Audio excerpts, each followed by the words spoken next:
You ever taste something so good you remember it 20 years later?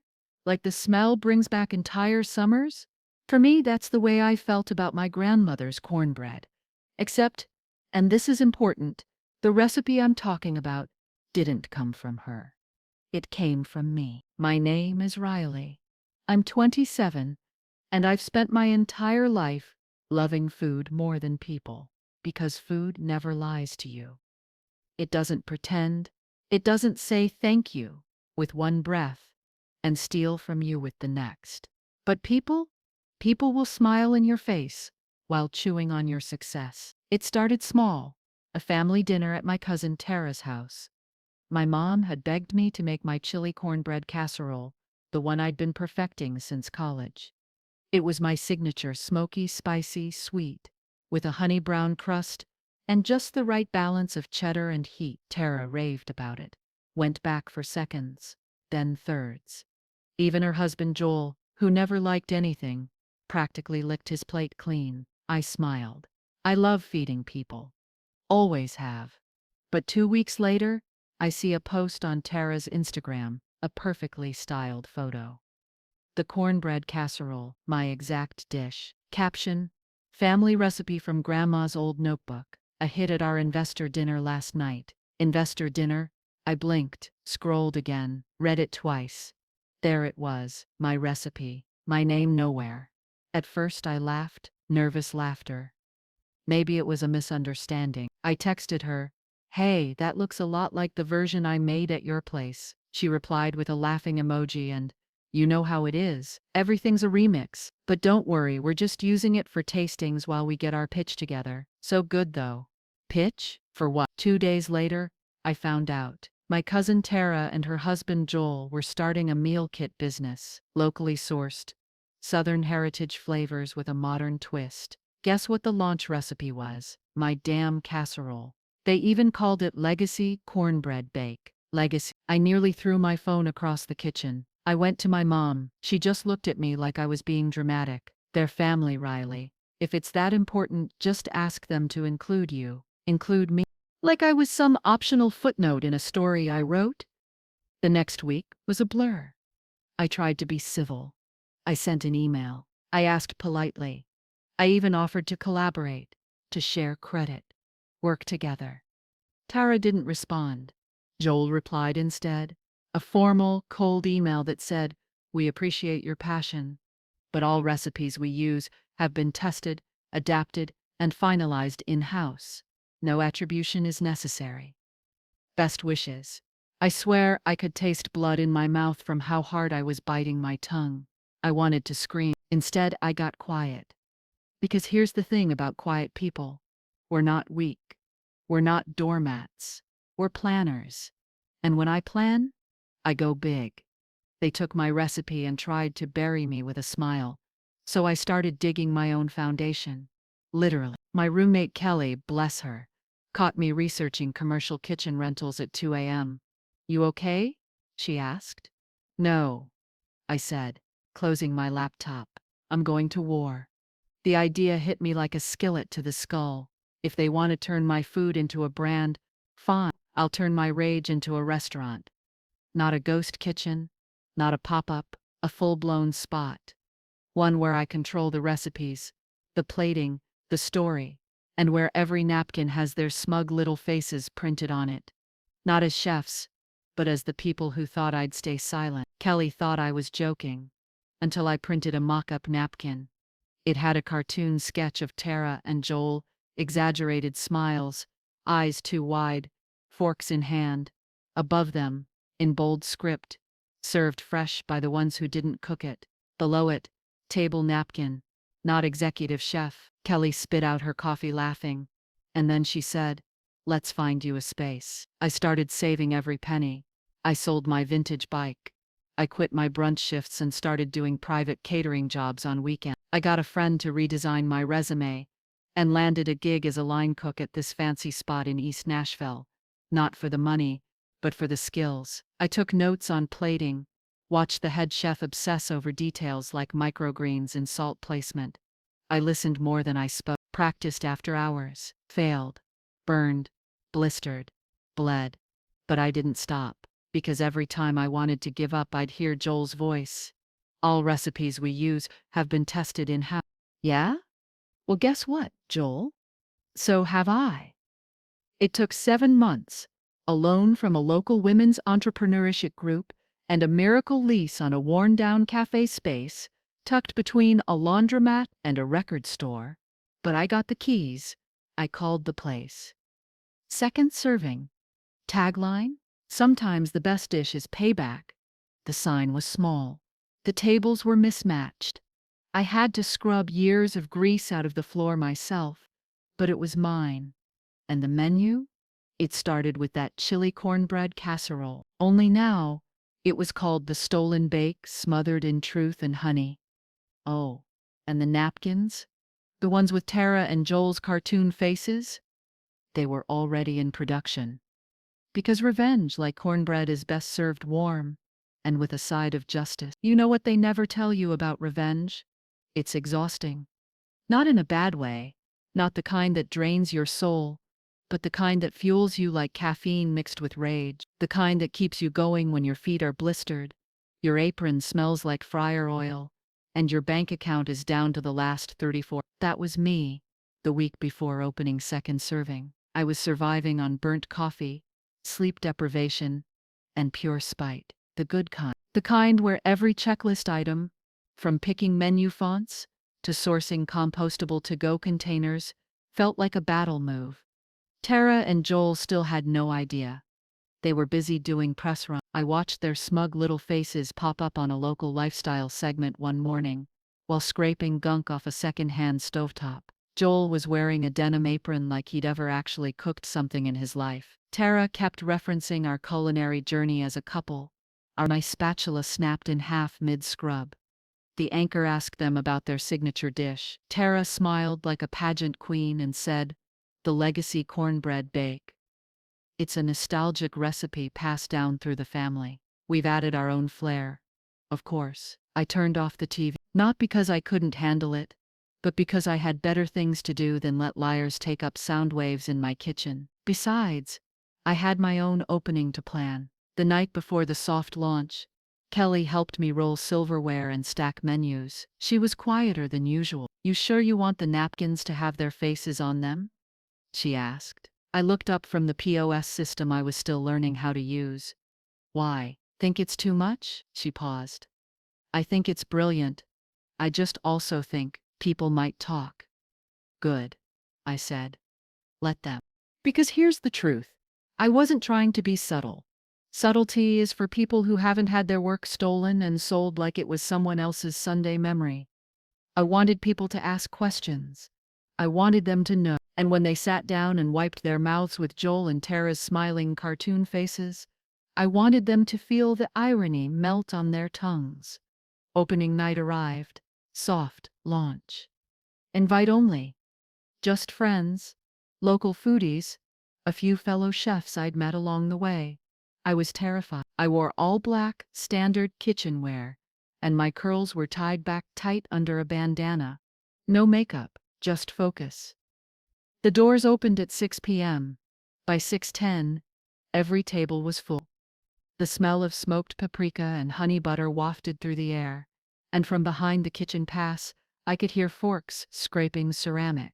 The stolen bake sold out by 7:15. People were asking about the napkins. A few laughed. One woman, an influencer with a massive foodie following, took a selfie holding the napkin like a flag. Iconic, petty, delicious. Her caption read, "It went semi-viral overnight." Kelly pulled me aside before we closed the kitchen. "You know," she said, "I think this is going to work." I didn't reply. I just looked around at what I'd built, from the scratched counters to the mismatched chairs and chalkboard specials that smudged too easily. It wasn't perfect, but it was mine, and it was loud, in flavor, in attitude, in truth. 2 weeks later, I got the email. Subject line, "Concerned about branding from Tara and Joel." I burst out laughing. In the walk-in fridge, I could practically hear Tara's faux calm tone in the first line. "Hey Riley, hope you're doing well. We've been made aware that you're using our likeness on materials at your new restaurant." "Our likeness? Girl, you printed my soul into a casserole. and fed it to invest. Joel chimed in, further down the email. While we respect your entrepreneurial spirit, we feel your choice of branding is misleading and damaging to our image. Damaging to your image? I didn't reply. Instead, I posted a polite statement on Second Serving's Instagram.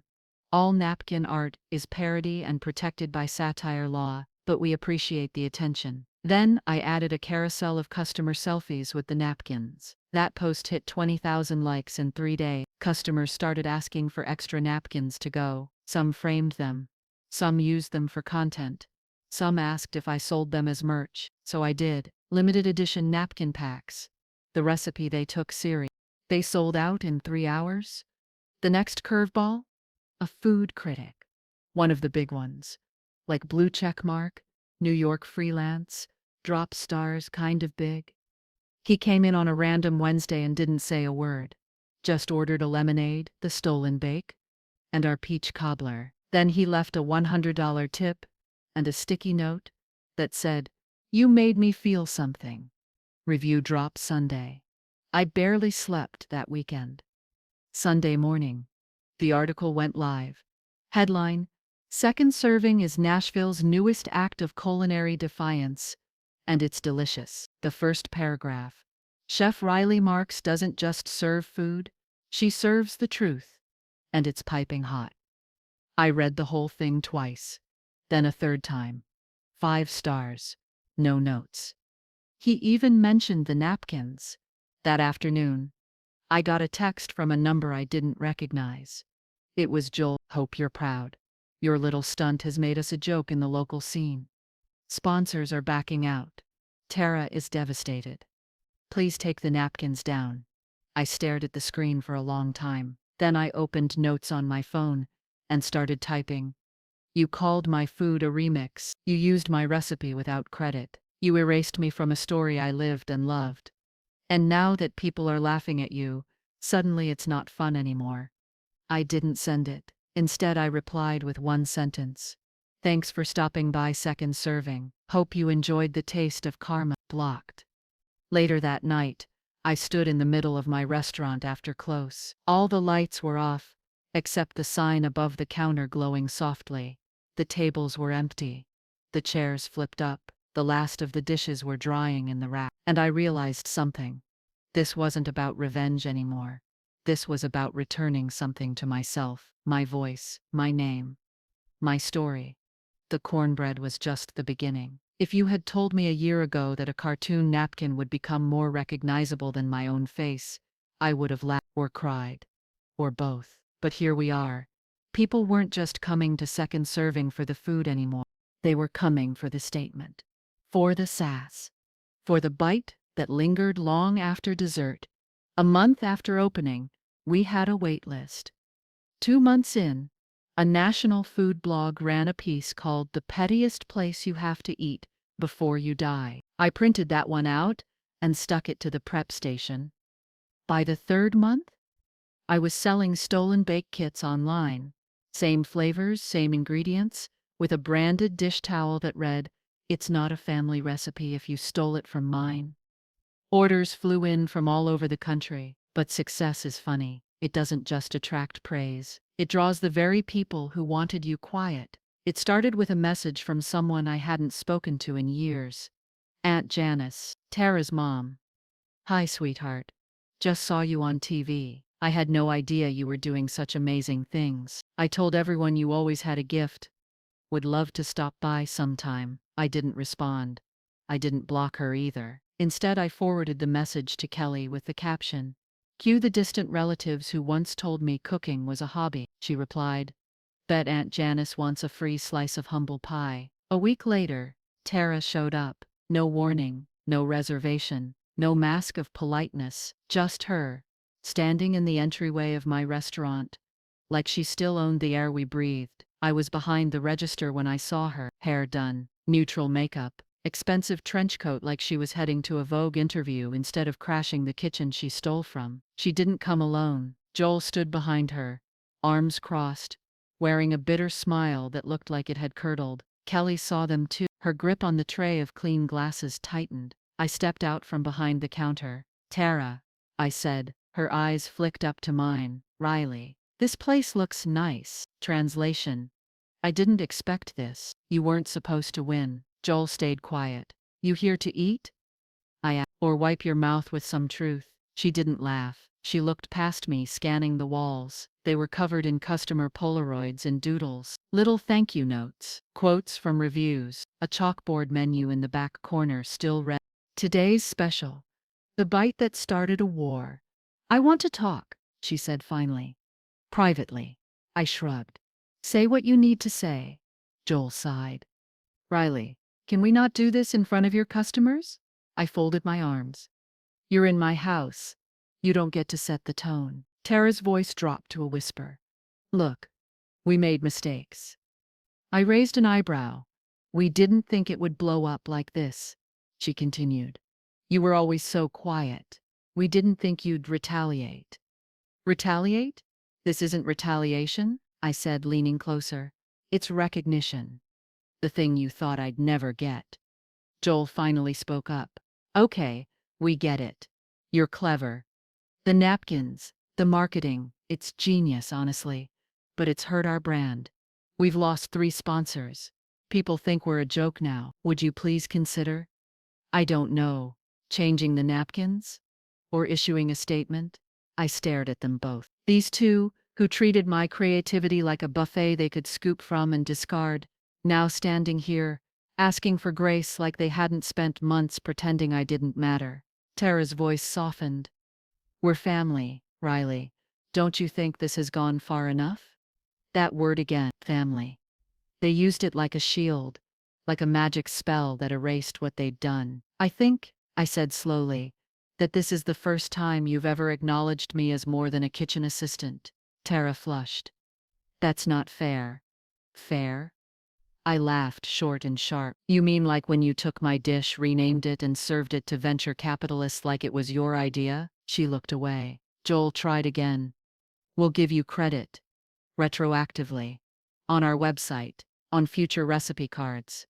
Hell, we'll even say it was a collaboration. We just want this rivalry to end."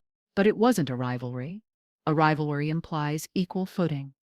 This was a theft. And now it was a reckoning. I took a deep breath. Let it out slowly.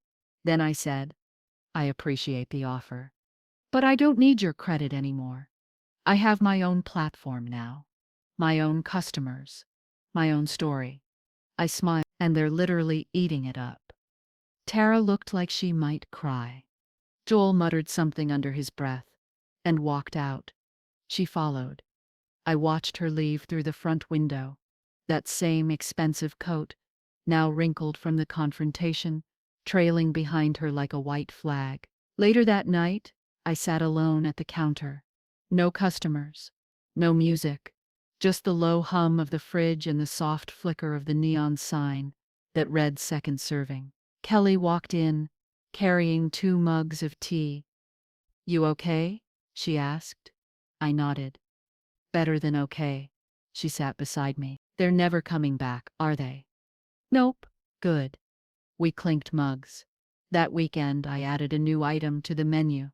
The crawlback cobbler. Peach, bourbon, and a twist of lemon bitterness. Caption: "Pairs best with regret and a side of public humility." It became our most requested dessert. Success doesn't feel how I thought it would. It's not confetti and champagne. It's receipts at midnight. It's knowing your dishwasher called out again but the mayor just made a reservation. It's waking up to your phone buzzing at 5 and wondering, what now? But it's also this quiet, swelling pride that sits somewhere between your ribs, the kind you feel when you open your doors and see a line stretching down the block. Second serving wasn't just surviving. It was booming. The crawlback cobbler made the local news. A YouTuber with 3 million subscribers came in just to film her reaction biting into the stolen bake. She called it revenge with a crust. We sold out of napkin packs again, this time. Customers could choose between 2 editions, the Oops, We Got Caught Classic, the You Good Supporter Special. I should have felt invincible, but instead, I felt the weight. Because the moment you become successful, people start asking what's next, as if surviving what you've been through isn't already enough. That question came crashing down hard one Monday afternoon when my phone rang between lunch rushes. It was a woman named Monica Ellis, VP of Talent at Firehouse Media Group. I thought it was spam. Then, she dropped this. "We're doing a docuseries called Claimed. 6-episode feature. Each one profiles a chef whose work was stolen or overlooked, and how they fought to get it back. Your name came up a lot." I blinked. She continued. "We'd like to feature you in the second episode. Full crew, full rights. You'd get a producer credit. We'd even shoot some of it in your kitchen." I sat down hard. I could barely hear her through the rush of blood in my ears. Me, on screen. My story told without edits, without filters, without someone else's name slapped on the bottom. "Yes?" I said without thinking. "Absolutely." 2 weeks later, the crew arrived. Lights, mics, cables taped to the floor, cameras rolling before I'd even had coffee. It was surreal. They filmed everything from the prep line to me helping a customer pick out a gift napkin pack. They even mic'd me up during an 8-top rush on Saturday night. And through it all, they kept asking questions I hadn't really asked myself out loud. Why didn't you fight harder back then? What did it feel like to be erased? Do you forgive them? That last one hit like a dropped pan. Because honestly, I didn't know. I remember the first time I cried about it. Not when they took my recipe. Not when Joel sent that cold, clipped email. Not even when they came crawling back. It was that night, sitting in my apartment, editing a menu draft, when I saw a customer tag me in a photo. She had her arm around her daughter, both of them smiling in front of second serving. Her caption said, "Brought my baby girl to meet the woman who reminded me that our stories matter even if someone tries to rewrite them." I stared at that photo for 10 minutes. Then I sobbed, because I realized this was never about cornbread. It was about value, about being seen, about reclaiming something that had been systematically, deliberately taken. Not just by Tara and Joel, but by every person in my life who ever told me to be realistic or stay in my lane. That little restaurant was my lane now, and the road stretched wide. When the trailer for Claimed dropped, everything changed again. The comments came pouring in. People who'd lost credit for inventions, artists whose work was stolen, women who were cut out of boardrooms, black and brown creators whose voices had been buried. They saw themselves in my story. My inbox was a flood of pain, resilience, and thank yous. I responded to as many as I could, but then came the other messages. Tara's friends, Joel's old co-workers, even someone from their meal kit company, which, by the way, had officially shut down. One message stuck with me. It was from a woman named Cassandra, who worked for Tara's investor team. "They never gave you a chance. They mocked your ambition. They thought charm would cover theft. But you made sure we saw the truth. And now we do." The night the episode aired, I didn't host a party. I didn't want noise. I watched it alone, curled up in a hoodie, hands shaking slightly. As the intro music faded in, I saw myself on screen, behind the line, laughing with Kelly, wiping sweat from my brow, and talking about the first time I baked anything from scratch. They spliced in footage of the napkins. The moment the narrator said, she didn't just reclaim the recipe, she reclaimed the narrative. I felt it deep and final, like a chapter closing, like a scar sealing shut. The next day, second serving had a line around the block. Customers brought printed screenshots from the episode. Someone showed up with a t-shirt that said, "Let Riley cook." And inside the kitchen, I felt lighter than I had in years. It wasn't just about proving them wrong anymore. It was about proving myself right. But of course, life always finds a way to test you. And that test came on a Tuesday, quiet afternoon lull, when Kelly handed me an envelope. No return address. Just my name, written in careful script. Inside was a letter from Tara. "Riley, I watched the episode. I won't lie. It hurt, but not because you exposed us. Because you were right. I was jealous. You had something real, and instead of celebrating it, I tried to control it. I'm sorry. Not because I got caught, but because I ruined something that could have been beautiful, something we could have built together. If you never speak to me again, I get, but I wanted you to know. I finally see you. I sat there for a long time, holding that letter, rereading the words that once would have meant everything, but now felt like closure instead of a plea. I didn't respond, because forgiveness isn't always a letter. Sometimes it's just letting go. The next week, we updated the menu. The stolen bake? Still there, but next to it we added a note, inspired by a past that tried to define me, perfected by the present I claimed for myself. The thing they never tell you about growth? It's not always loud, sometimes it's quiet. Like unlocking a new space and standing in the middle of an empty room, hearing only your own breath echo back. That's what it felt like when I walked into the old florist shop across from Second Serving. Exposed brick, high ceiling, dust hanging in the light like memory. It was mine now. I signed the lease that morning. Because Second Serving was packed every single night, and it was time. Time to expand. Time to dream bigger. Time to take up the kind of space I used to shrink in. I called the new spot Side Dish, a cozy bakery and coffee lounge, still part of the Second Serving family. But this one would be more mellow, more intimate. For people who came for more than the sass, people who came to feel. I planned warm lighting, a wall of Polaroid, small handwritten notes at each table, stories from customers who'd felt erased and reclaimed themselves. Every loaf of bread would be made from scratch. Every cookie would carry a name. The imposter chip cookie, dark chocolate, sea salt, and a label that said tastes better than credit you never got. While Side Dish was under construction, I still worked every shift at Second Serving. I still greeted regulars by name, still burned my forearm on hot pans, and swore under my breath when the fryer acted up. But something had shifted in me. I didn't flinch when someone said you're kind of intense. I didn't downplay my accomplishments when people asked about the docuseries. I didn't make myself small for anyone. Not anymore. One Friday morning, I came in early to prep the lunch crowd. It was still dark outside. Kelly was out with strep, so I had the place to myself. I was elbow deep in biscuit dough when the front bell rang. I froze.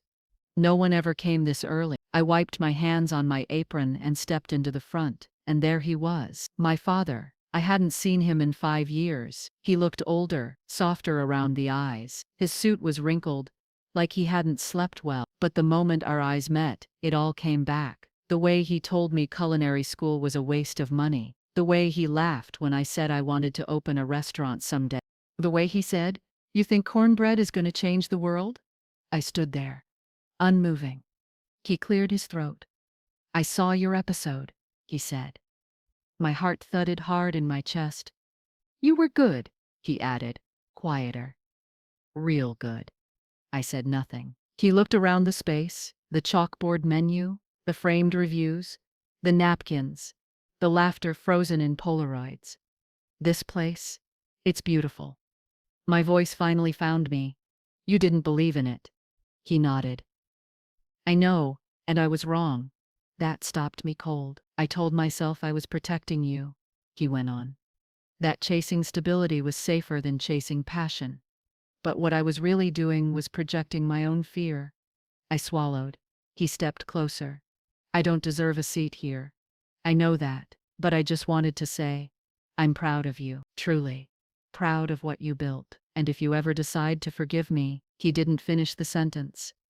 Just left it hanging there, like the pause between inhale and exhale. I nodded once, slowly. Then I said, "There's coffee in the pot. Help yourself." He smiled, eyes glassy. "Thanks." He poured himself a mug, sat by the window, didn't say another word, didn't have to. That night, after close, I told Kelly what happened. She blinked. "Your dad? Here? Yep. And you didn't kick him out?" I shook my head. "I think I needed to see that. Not for him, for me." She nodded slowly. "Closure comes in weird shapes." "Yeah," I said. "Sometimes it looks like a coffee cup and silence." Construction at Side Dish wrapped up 3 weeks later. We opened soft, No napkin merch this time. No revenge-themed desserts. Just warm bread, good stories, and a quiet place to land. People showed up with books, with journals, with daughters who were told their voices were too much. We kept a chalkboard at the counter where people could write down the things they were taking back. My name, my dream, my time, my peace. Every night I stood in that space and watched people heal without even realizing it. Food does that. So does truth. One day, a woman came in and lingered by the chalkboard. She didn't write anything, just stared. I recognized her right away. Tara. She didn't see me yet. She looked different, smaller, like life had shaken something loose in her. When she finally saw me, she didn't flinch, just said, "Hi." "Hi. I didn't come to fight," she said. "Didn't think you did." She looked around. "This place is beautiful." "Thank you." She hesitated. "I meant what I wrote in the letter." I nodded. Then I said, "I believe you." Her shoulders dropped, like she'd been bracing for something that never came. "Congrats on everything," she said softly. "You did what none of us could." "No," I replied. "I just did what I was meant to. Y'all were too busy trying to be impressive to be real." She swallowed hard. Then she reached into her purse and pulled out a photo. It was me, age 11, in our grandmother's kitchen, covered in flour, grinning, holding a wooden spoon like it was a sword. "I found this," she said. "Thought maybe it belonged here." She handed it to me. I held it for a long time, then nodded. "I'll put it up," I said. She turned to go. But before she reached the door, I called out, "Tara?" She looked back. "I forgive you." Her eyes brimmed. She nodded once, then walked out. I hung the photo near the window at side dish, right above the chalkboard where people reclaim themselves, one word at a time. Because that little girl in the picture? She never stopped believing in her magic, even when the world tried to steal it. And now, she was everywhere. If you had told me a year ago that I'd end up here, standing on a TED Talk stage in a red blazer, spotlights warming my face, I would have laughed. Not the good kind of laugh, either. The brittle kind. The "you've got to be kidding" kind. But there I was, holding a clicker in my hand, looking out at hundreds of faces, all waiting to hear how I turned a stolen recipe into a revolution. I cleared my throat and said, "They took my cornbread, but I took back my name." Rewind 6 months. After Side Dish opened and the docuseries aired, the invitations started rolling in. Panels, guest chef spots, interviews. I turned down most of them. I wasn't looking to become a brand. But then I got an email from the TED team. Subject line: "We want your story, not just your food." At first I hesitated. Because cooking? I could do that in my sleep. But standing in front of people, raw and exposed? That was different. But then I remembered the girl in that photo Tara gave me. 11 years old, holding a wooden spoon like a sword. She would have said yes, so I did. Preparing that talk was like peeling layers of myself back. I wrote draft after draft. Kelly read every version, cried at most of them. I wasn't just writing about food theft or family betrayal. I was writing about erasure, about how it feels to be looked at but not seen, how it feels to make something from love, only to watch someone else slap their name on it, how it feels when your silence becomes someone else's platform, and how it feels to burn it all down, not out of rage, but out of rebirth.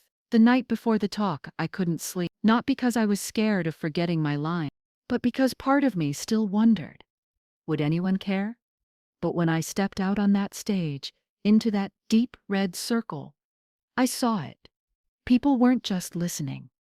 They were nodding, tearing up.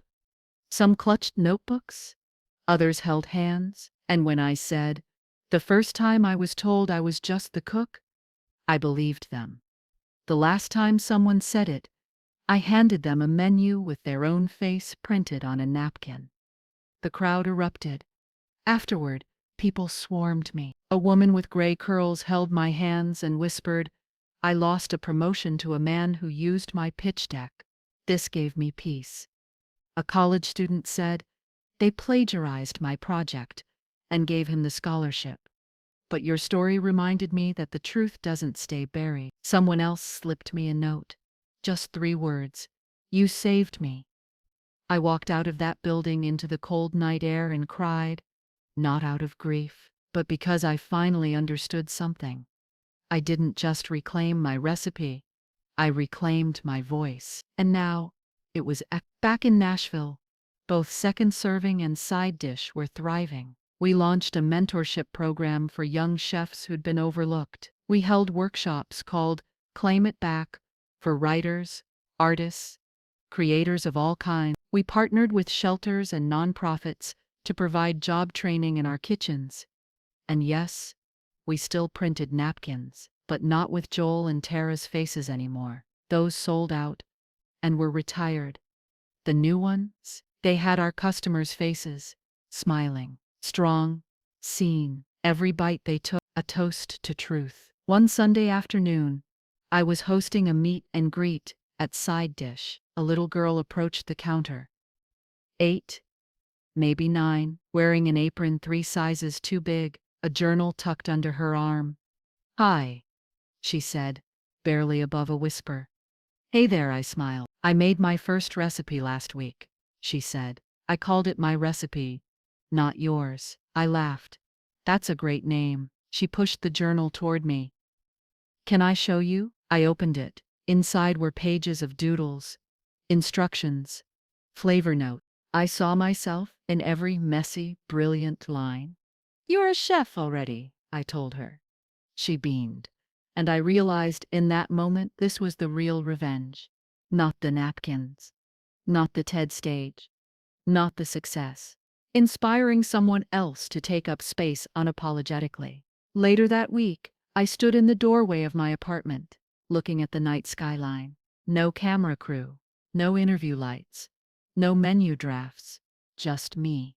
And I let myself breathe, deeply, fully. Because there's a special kind of peace in knowing no one owns your story but you. No one can watermark your soul. No one can license your voice. One last thing. Tara sent me a message recently. She said she was closing her business, permanently. Said she was stepping away from food, maybe for good. Then she said this. You made me see how deeply I'd lost myself. I wanted the spotlight so badly. I stepped on the one person who created it in the first place. I don't expect forgiveness. But I hope you keep feeding people.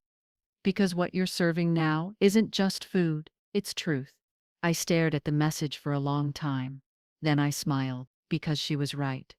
I wasn't just feeding mouths anymore. I was feeding healing, feeding power, feeding fire. The kind that lights others instead of burning them down. The next morning, I walked into second serving and looked around. The smell of cinnamon butter and roasted garlic, the wall of Polaroids, the napkins, the chalkboard that now read, "Tell your story," even if they already told theirs, especially if they told it wrong. I tied my apron, took a deep breath, then stepped into the kitchen with both hands ready, because this was always mine.